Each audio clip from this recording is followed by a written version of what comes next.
Back at the bench once again.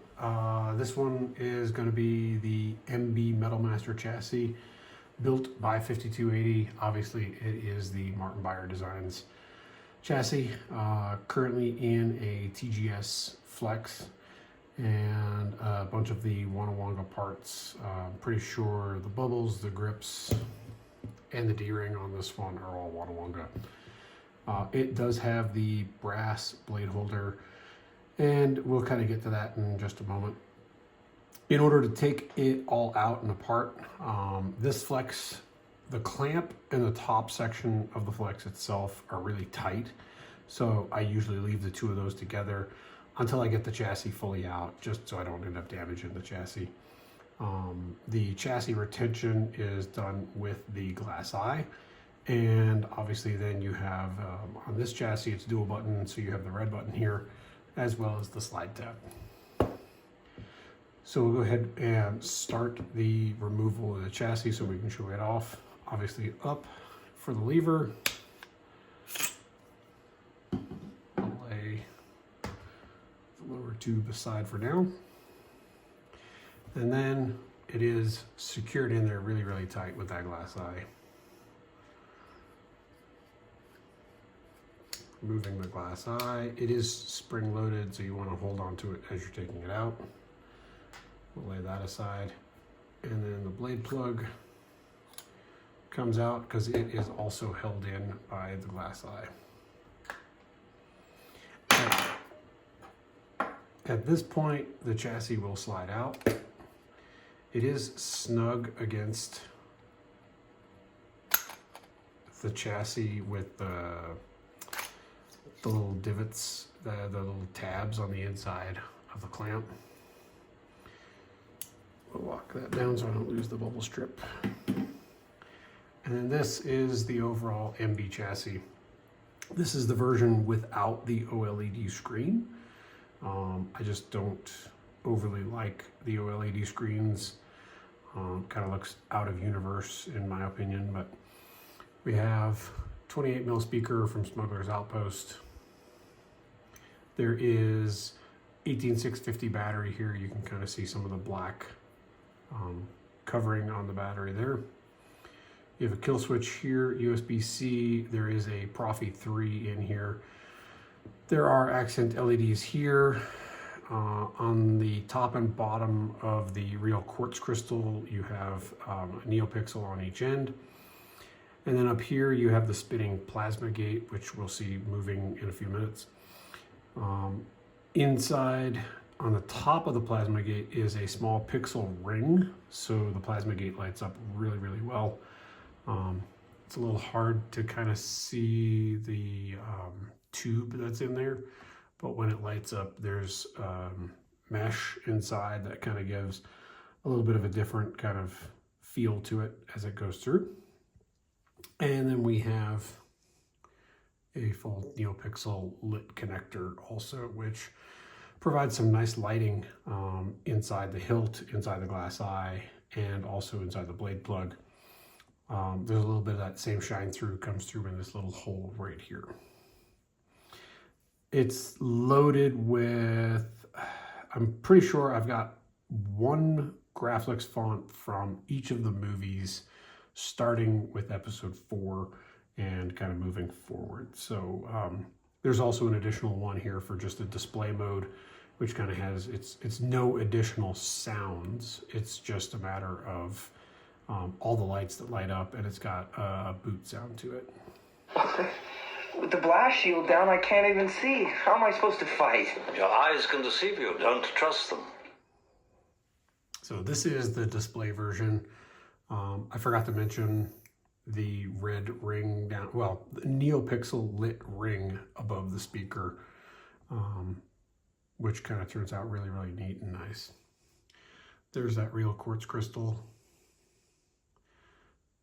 the plasma gate, and we'll turn this on.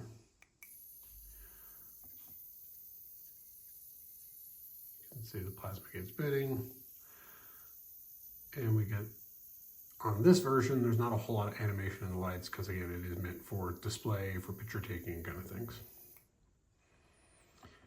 Slide switch is here, very well hidden. Love this feature in Martin's design. Covers up any visible switches, so it definitely brings it more of an in-universe kind of feel to it. What is it? Father's lightsaber. This is the weapon of a Jedi Knight. So here is the episode 4.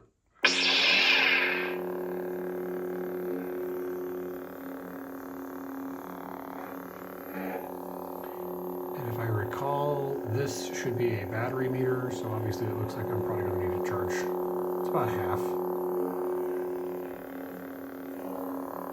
Full lit connector.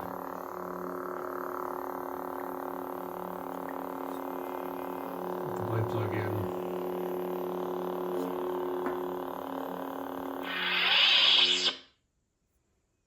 Commander Skywalker, do you copy?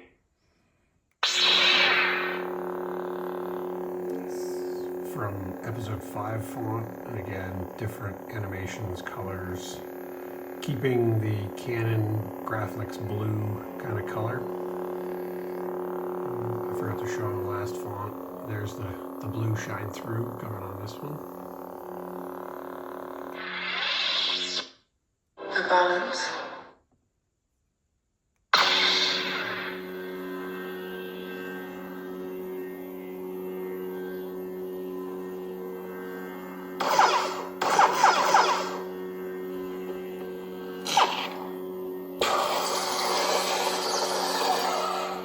Standard features. Oh, and we do have swing on, twist off. This one, the plasma gate does a cool down. You're hard to get rid of. As we go through the movies.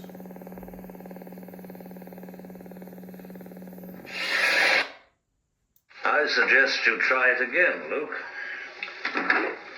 This time, let go your conscious self and act on instinct. And we're back to the beginning. So that's kind of an overview. I'll give a good look down across the chassis here.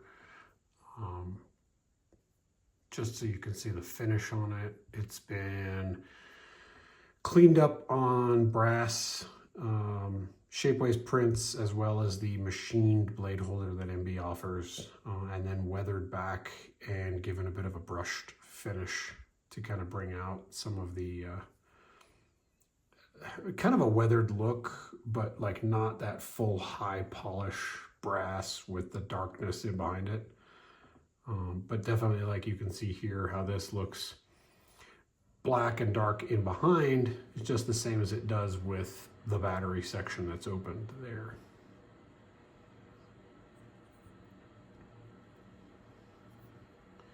So that is the overall chassis.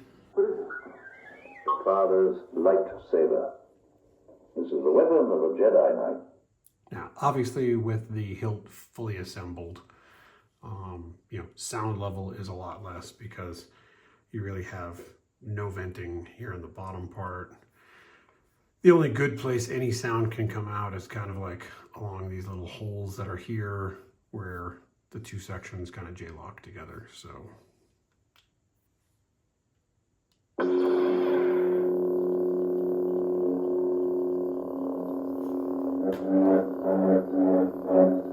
pull a little Luke, we can give it our face.